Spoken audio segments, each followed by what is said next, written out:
ধরেন নির্বাচন আসলে একটু হিংসা বিদ্বেষ বেড়ে যায়, এগুলো রাখবেন না। এগুলো হচ্ছে সবচেয়ে খারাপ জিনিস। এই ভোটটা নিশ্চিত করা হলো ডেমোক্রেসি।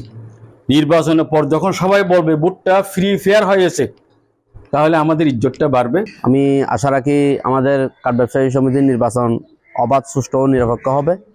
আমি 100% আমার দৃঢ় বিশ্বাস আমি বিপুল ভোটে বিজয়ী হব।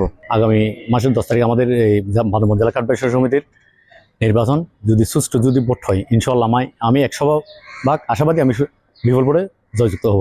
আমার ভোট আমি দেব, যাকে ইচ্ছা তাকে দেব। সেটা ব্যবস্থা করার জন্য সমিতি আছে। আর ভোট গ্রহণ এবং নির্বাচন ভোট বৈধতা এবং ঘোষণা, এটা একক দায়িত্ব আমাদের প্রধান নির্বাচন কমিশনার। আমরা ওনাকে সাহায্য করব। আমার র্যাঙ্ক স্ট্যাটাস কি সেটা এখন মূল্যহীন। ডিক্লার আমি করতে পারবো না, ডিক্লার উনি করবেন। আমার কাজ হলো ওনাকে সহযোগিতা করা। এবং নির্বাচনটা আমাদের প্রধান নির্বাচন কমিশনার ভোটের পরে উনি ফলাফলটা ঘোষণা করবেন। এই জন্য আপনাদেরকে কিছু সময় হলো অপেক্ষা করতে হবে। এই ঘোষণা না করা পর্যন্ত কষ্ট হলো সকল ভোটার উপস্থিতি আমি ব্যক্তিগতভাবে আমাদের নির্বাচন পরিচালনার পক্ষ থেকে আপনাদের কাছে কামনা করছি। বান্ডেল থাকলে প্রতি সেনমানিতে টাকা বাঁচবে। বিকাশ সেনমানি বান্ডেল কিনে জিতুন প্রতি লেনদেনে। আমরা যতগুলো আমাদের সমাজসেবার আন্ডারে যতগুলো রেজিস্ট্রেশন দিছি সব আমরা তদারকি করি।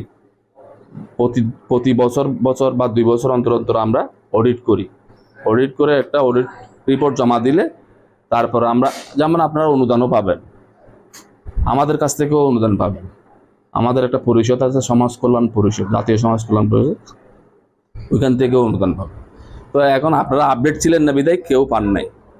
অথচ এখানে আমি যখন কাজ করতে গিয়েছি বান্দরবনের সমস্ত মানে প্রভিডেন্ট ফিগারগুলো দেখা গেছে, এখানে অনেক বেশি দেখা গেছে। তো এগুলা যে এগুলো থাকার পরও আপনারা সুসংগঠিত ছিলেন না, এখন সুসংগঠিত হবেন। সংগঠিত ছিলেন কিন্তু সুন্দর ছিল না।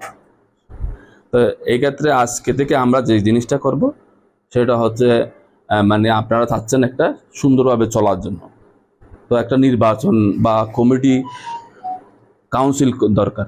তো কাউন্সিলটা 2 ধরনের হতে পারে, একটা হচ্ছে ইলেকশন আর একটা হচ্ছে সিলেকশন। তো এখন আমরা যদি একের অধিক প্রার্থী হয় তবে অবশ্যই নির্বাচন দিতে হবে, ইলেকশন হবে। আর না থাকলে, প্রার্থী না থাকলে আমরা ওই যে ওটাকে বিনা প্রতিদ্বন্দ্বিতা হিসাবে ধরে নেব।